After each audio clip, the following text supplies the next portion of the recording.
Michael, who are you talking to? No one. You gotta keep going, all right? Okay. Don't be scared, Mommy. We just want to come play with us.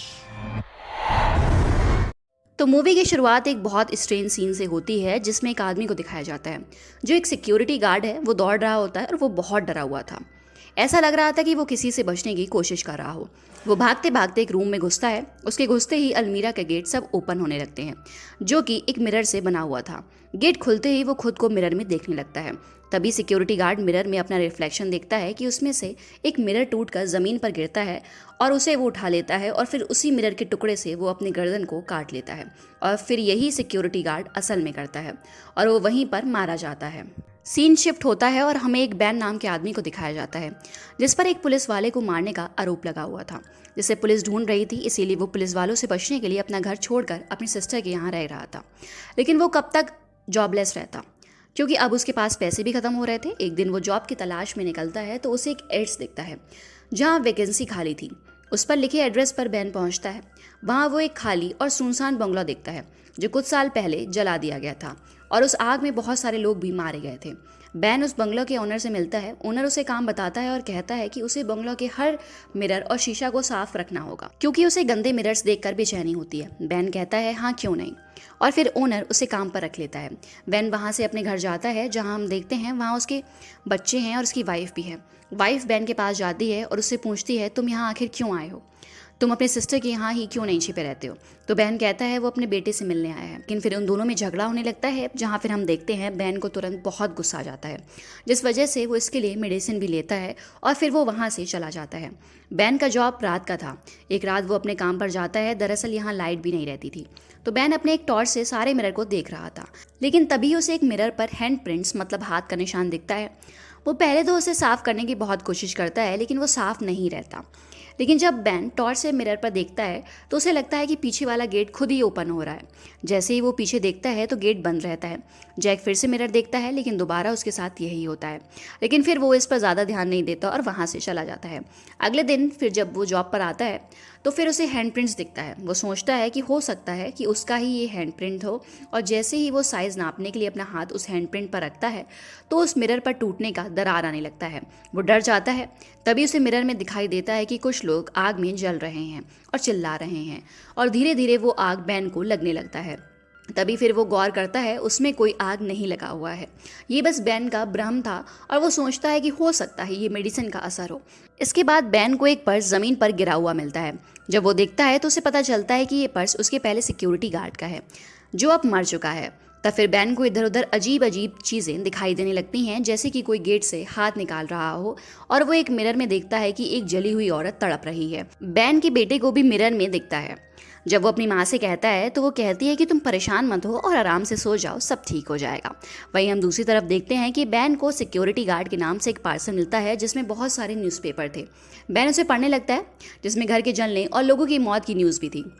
वो ये सब देखकर परेशान हो जाता है और बंगलों के ओनर से मिलता है और उससे सिक्योरिटी गार्ड के बारे में पूछता है लेकिन ओनर बताता है कि वो तो मर चुका है।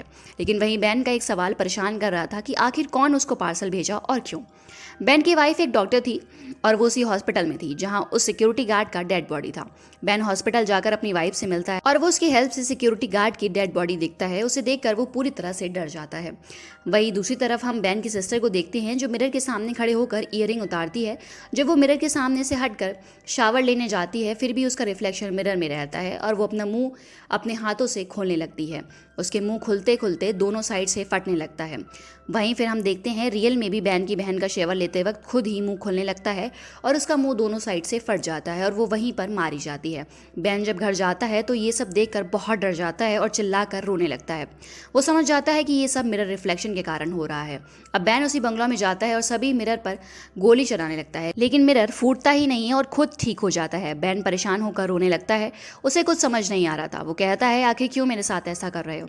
तब मिरर पर एक नाम लिखता है तो बैन सिक्योरिटी गार्ड का पर्स में देखता है तो उसमें भी सेम नाम लिखा हुआ था। अब बैन इन्वेस्टिगेट करता है लेकिन उसे उस नाम का कोई भी आदमी का पता नहीं चलता। वो परेशान हो जाता है और वही न्यूज़पेपर पढ़ने लगता है। तब वो एक आदमी के बारे में पढ़ता है जो उस बंगलों को जलाया था, लेकिन खुद भी उसमें बुरी तरह जल गया था, लेकिन अभी वो जिंदा है और जेल में कैद है। अब बैन जेल जाता है और उस आदमी से मिलता है। वो बताता है कि वो उस बंगलों को किसी बुरी मकसद के लिए नहीं जलाया था, बल्कि वो मिरर से परेशान हो गया था और कहता है उसे भी मिरर पर एक नाम लिखा दिखता था जिसे वो ढूंढ नहीं पाया था, और इस वजह से ही उसकी फैमिली के लोग मर रहे थे, जिस वजह से वो बंगला जलाया था। लेकिन फिर भी मिरर को कुछ नहीं हुआ, लेकिन वो खुद उसमें जल गया। अब बैन समझ चुका था कि उसे अब हर हाल में उस आदमी को ढूंढना होगा, नहीं तो उसकी फैमिली को भी खतरा हो सकता है। और तब वो डिसाइड करता है कि वो उसका पता कर रहेगा। बैन वापस उसी बंगलों में जाता है और वहाँ पर हर चीज़ को देखता है, तो उसे पता चलता है कि वो पहले एक मेंटल हॉस्पिटल था जहाँ पेशेंट्स के साथ अच्छा बिहेव नहीं किया जाता था और पेशेंट्स को बुरी तरह टॉर्चर किया जाता था। बैन एक रूम में पहुँच जाता है जिसके चारों तरफ मिरर था और बीच में एक चेयर। दरअसल यही टॉर्चर रूम था। बैन एक डिटेक्टिव फ्रेंड को कॉल लगाता है और उसे इस हॉस्पिटल के बारे में सब कुछ बताता है। तो वो डिटेक्टिव फ्रेंड बैन को बताता है कि इस पर एक केस बना था और पूरी फाइल तैयार हुआ था। वो बैन से मिलता है और उसे वो फाइल ला कर देता है। बैन का फ्रेंड उसे बताता है कि इस हॉस्पिटल में एक एना नाम की पेशेंट्स थी जिसको वहाँ के डॉक्टर बहुत टॉर्चर किया करते थे, और एक दिन कुछ पेशेंट्स मिलकर उसको इतना टॉर्चर किए कि उसकी वहीं पर डेथ हो गई और साथ ही दूसरे पेशेंट्स की भी डेथ हो गई। उसके बाद हॉस्पिटल पर केस हुआ और हॉस्पिटल को बंद कर दिया गया। अब बैन अच्छा इन्वेस्टिगेट करने लगा था। जब वो न्यूज़पेपर पढ़ता है तो उसे पता चलता है कि उस हादसे से 2 दिन पहले ही एना उस हॉस्पिटल से डिस्चार्ज हो गई थी, यानी एना की मौत उस दिन दूसरे पेशेंट्स के साथ नहीं हुई थी। बैन और कुछ जानने की कोशिश करता है और वहीं हम दूसरी तरफ देखते हैं बैन का बेटा मिरर में देखकर खुद बातें कर रहा होता है। ये देखकर उसकी मॉम परेशान हो जाती है और उसे अपने पास बुलाती है, लेकिन जब उसके बेटा उसके पास जाता है तो वो देखती है उसके बेटे का रिफ्लेक्शन अभी भी मिरर में है वैसे ही। वो बहुत डर जाती है और बैन को कॉल लगाकर सब कुछ बताती है। बैन उसे कहता है कि वो सब मिरर के सामने से हट जाएं। बैन घर पहुंचकर सभी मिरर पर पेंट कर देता है। उसके बाद बैन एना के घर का पता लगाता है और उसके घर पहुंचता है, जहां एना के घर वालों से उसे पता चलता है कि एना सच में मेंटल थी और वो बहुत एग्रेसिव भी थी, जिस वजह से उसे तुरंत बहुत गुस्सा आ जाता था और इस वजह से उसे मेंटल हॉस्पिटल भेजा गया था। लेकिन कुछ दिन बाद वो बिल्कुल ठीक होकर घर आ गई थी, लेकिन उसके बाद उसे मिरर में अजीबोगरीब चीज़ें दिखने लगी थी, जिस वजह से उसकी हालत और भी खराब हो गई। इसीलिए उसे एक ऐसी जगह भेज दिया गया जहां एक भी मिरर ना हो। अब बैन एना से मिलने का डिसाइड करता है, लेकिन उसे पता नहीं था कि वो जिंदा भी है या नहीं। बैन उसका एड्रेस लेता है और वो वही जगह पहुंचता है जहां एना को भेजा गया था। बैन एना से मिलता है, लेकिन वो अब बहुत बूढ़ी हो गई थी। वो एना को उसी मेंटल हॉस्पिटल में चलने के लिए कहता है, लेकिन वो बैन को मना कर देती है और कहती है जब वो वहाँ थी तो उसमें एक डिमॉन था, लेकिन अब वो डिमॉन मिरर सब में कैद हो गए हैं। अगर वो अब वहाँ गई तो फिर से डिमॉन उसकी बॉडी में आ जाएगा। ये कहकर वो वहाँ से जाने लगती है। तो बैन उसे अपनी फैमिली के बारे में बताता है और कहता है कि अगर वो उसकी हेल्प नहीं की तो उसकी फैमिली खतरे में आ जाएगी। वहीं हम दूसरी तरफ देखते हैं उसका बेटा अपनी मॉम के पास से गायब होता जा रहा था, लेकिन जब वो अपने बेटे को ढूंढने के लिए निकलती है तो वो देखती है कि सब नल चालू हैं और पानी भर रहा है। वो पहले नल सबको बंद करती है और जब वो एक बार टब के सामने आ जाती है तो देखती है उसमें पानी भरा है, और तभी उसे एक रिफ्लेक्शन पानी में खींचकर मारने की कोशिश करता है। और वहीं दूसरी तरफ उसकी बेटी मिरर में अपनी मॉम का रिफ्लेक्शन देखती है, लेकिन असल में वहाँ उसकी मॉम नहीं थी। और तभी वो रिफ्लेक्शन उसकी बेटी को मारने की कोशिश करता है, और जैसे ही उसे मारने ही वाला होता है कि उतने में ही उसकी मॉम अपना जान बचाकर वहाँ आ जाती है और वो उसे बचा लेती है। अब वो उसे बैठाकर अपने बेटे को ढूंढने के लिए जाती है, तो ही वो पानी में अपने बेटे का रिफ्लेक्शन देखती है, लेकिन जब वो उसके पास जाती है तो उसे चाकू से जख्मी कर देती है। वहीं हम दूसरी तरफ देखते हैं बैन एना को लेकर उसी मेंटल हॉस्पिटल में आ चुका था। वो एना को उसी टॉर्चर रूम में ले जाता है जहां उसे टॉर्चर किया जाता था, और वो उसे चेयर पर बैठाकर बांध देता है और खुद उस रूम से निकल जाता है।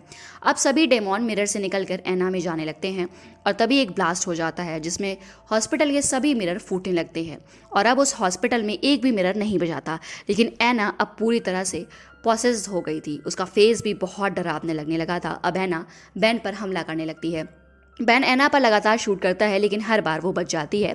और तभी बैन को एक आइडिया आता है। वो पहले गैस लीक करता है और दूर जाकर वहां पर गोली चला देता है, जैसे एक ब्लास्ट होता है और एना उसमें बुरी तरह से जल जाती है। लेकिन अब भी वो मरती नहीं है और बैन फिर से उस पर अटैक करती है। लेकिन अब ब्लास्ट के कारण हॉस्पिटल का हिस्सा टूट कर गिरने लगा था। बैन एना को जोर से मारता है और तभी एक बड़ा सा हिस्सा टूट कर एना पर गिरता है और वो मारी जाती है। अब बैन हॉस्पिटल से निकलने के लिए भागता है, लेकिन अनलकीली बैन पर भी कुछ हिस्सा गिर जाता है, लेकिन फिर उसे रेस्क्यू कर लिया जाता है। वहीं हम दूसरी तरफ देखते हैं बैन के बेटे को उसका ही रिफ्लेक्शन पानी में खींच लेता है, लेकिन उसे उसकी मॉम बचा लेती है और रिफ्लेक्शन से आज़ाद कर देती है। अब बैन उस बिल्डिंग से बाहर निकलता है तब वो देखता है कि उसे हर चीज़ उल्टी नज़र आ रही थी। तो वो समझ जाता है कि वो मर चुका है और अब वो मिरर वर्ल्ड में है, लेकिन वो अब वहाँ से कभी भी आज़ाद नहीं हो सकता क्योंकि अब कोई भी मिरर वहाँ नहीं बचाता। और इसी के साथ मूवी एंड हो जाती है। Thanks for watching. We'll be